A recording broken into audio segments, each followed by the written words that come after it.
So kung gusto mo talagang ma-achieve yung makinis, maputi, at nag-glow na skin.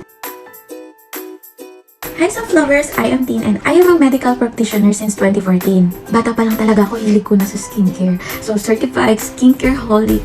Kaya ang ginawa ko, nag-focus ako sa health and wellness. Naging distributor din ako ng mga malaking skincare company. So dahil sa dami ng mga na-try kong skincare, alam ko na talaga kung ano lang talaga yung kailangan ng skin natin. Kung ano talaga yung very effective.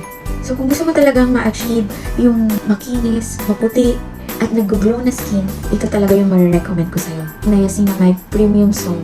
Meron siyang intensive whitening effect. Alam nyo guys, hindi natin kailangan ng sobrang daming ingredients or formulation sa soap para lang tayo pumuti. Kailangan lang natin ng tamang formulation or active ingredients lang na kailangan lang talaga ng balat natin. Which is number 1 doon, si niacinamide.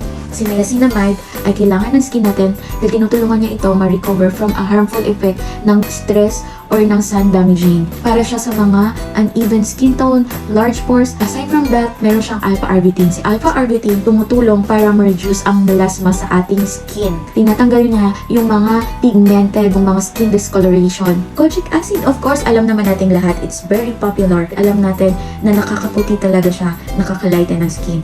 So, kung meron pa tayong alpha-arbutin at may niacinamide, times 10 ang ma-achieve nating kaputian with this soap. Aside from that, for moisturization and hydration, meron tayong sunflower oil. Hindi lang hydration ang effect ni sunflower oil. Meron din siyang sunscreen effect. Sa isang soap na to, makikita nyo yung pagkakaiba ng balat nyo after nyo gamitin to. Aside sa niacinamide, meron tayo glycolic acid soap. So, si glycolic acid soap is the easiest way to rejuvenate your skin. So, hindi mo na kailangan pang masaktan or magbakbak or magbalat para lang ma-achieve yung even skin tone. Aside doon, meron din siya kojic acid, placenta, and goat's milk, which is to hydrate or moisturize our skin. So, talagang magiging baby skin ka talaga. Meron din tong rose tips. Effective property to nourish our skin. And also helps to stimulate collagen. Talagang grabe yung anti-aging effect niya. So, ito lang guys, hindi naman natin talaga kailangan gumastos ng sobrang mahal para pumuti at kuminis. Ang kailangan lang natin, tamang products na may tamang formulation. Ang self-love soap na 118 pesos ng SRP. Pero kung ngayon kayo mag-checkout, meron tayong opening promo up to 50% off. So yung isa, magiging 68 pesos na lang. So guys, ano pang inaantayin nyo? I-click nyo lang yung button sa baba, which is makiklaim nyo ngayon. I-checkout nyo na.